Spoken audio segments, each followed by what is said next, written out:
اولاد کو نیک بنانے کا نسخہ قرآن کریم نے بیان فرمایا۔ میں نے جو آیت پڑھی خطبے میں، وَأَمَّا الْجِدَارُ فَكَانَ لِغُلَامَيْنِ يَتِيمَيْنِ فِي الْمَدِينَةِ، یہ سورہ کہف کی آیت ہے۔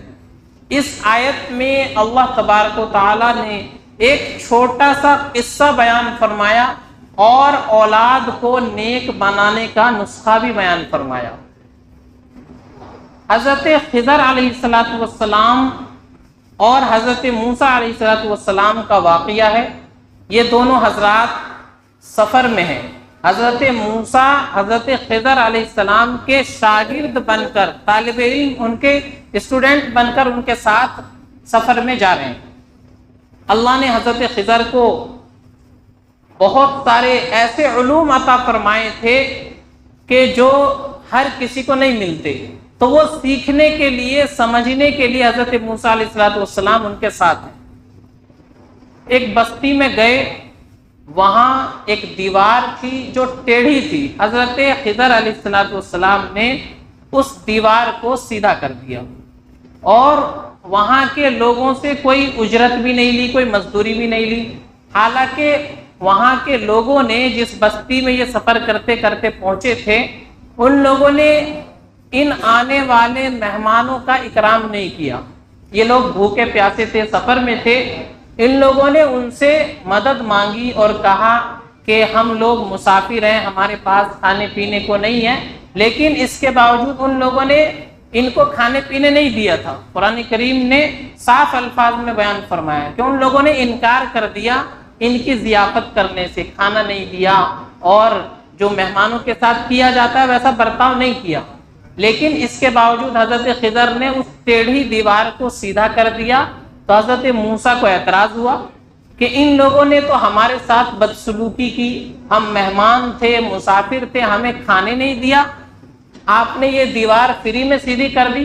اس دیوار کو سیدھا کرنے کی اگر آپ کچھ مزدوری لے لیتے، اجرت لے لیتے، تو ہمارے کھانے پینے کا انتظام ہو جاتا، لیکن آپ نے بالکل مفت میں دیوار سیدھی کر دی۔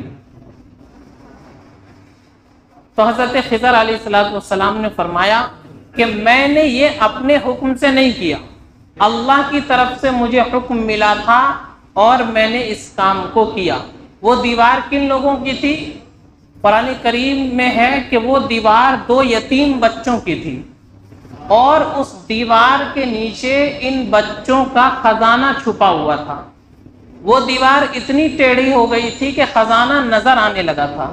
اگر کوئی بے ایمان آدمی اس کو دیکھ لیتا تو وہ خزانہ لٹ جاتا، اور یہ بچے جو یتیم تھے ان کا سارا مال ختم ہو جاتا۔ تو اللہ تعالیٰ نے حضرت خضر کو حکم دیا اس دیوار کو سیدھا کر دے تاکہ وہ خزانہ ان کا چھپا رہے، اور جب یہ بچے بڑے ہو جائیں، جوان ہو جائیں، ہوشیار ہو جائے تو اپنے خزانے کو نکال لے۔ تو اللہ نے، حضرت خضر کہتے ہیں، مجھے حکم دیا، میں نے اپنی مرضی سے یہ کام نہیں کیا۔ یہ واقعہ ہے، لیکن اللہ تعالیٰ نے یہ حفاظت ان کے مال کی کیوں کروائی اور اپنے نبی سے یہ کام کیوں کروایا؟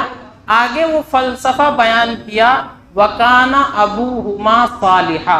ان بچوں کے مال کی اللہ نے حفاظت اس لیے فرمائی کہ ان کا جو باپ تھا وہ نیک آدمی تھا، ان کا باپ نیک آدمی تھا، متقی تھا، پرہیزگار تھا۔ تو اللہ تعالیٰ نے ان بچوں کے باپ کی نیکی کی وجہ سے، اس کے تقوی اور پرہیزگاری کی وجہ سے ان بچوں کے مال کی حفاظت فرمائی۔ علماء مفسرین نے لکھا ہے کہ جب باپ کے اندر تقوی ہوتا ہے، باپ کی زندگی میں پرہیزگاری ہوتی ہے اور باپ نیک انسان ہوتا ہے، تو اللہ تعالیٰ اس کی نیکی کی برکات اور ثمرات اس کی اولاد میں بھی پہنچاتے ہیں، منتقل فرماتے ہیں۔ اور باپ اگر برا انسان ہوتا ہے، گنہگار ہوتا ہے، اس کا خمیازہ اس کی اولاد کو بھی بھگتنا پڑتا ہے۔ تو باپ کی نیکی اور برائی کا اثر اولاد کی زندگی میں پڑتا ہے۔ باپ اگر اچھا ہوتا ہے، پرہیزگاری والی زندگی گزارتا ہے، تو اس کی اولاد کا مستقبل روشن ہو جاتا ہے، اس کی اولاد بھی نیک بنتی ہے۔ اور باپ اگر برا ہوتا ہے تو اس کی برائی کا اثر اس کی اولاد میں بھی منتقل ہوتا ہے۔ یہ علماء نے اس واقعے سے اخذ کیا ہے۔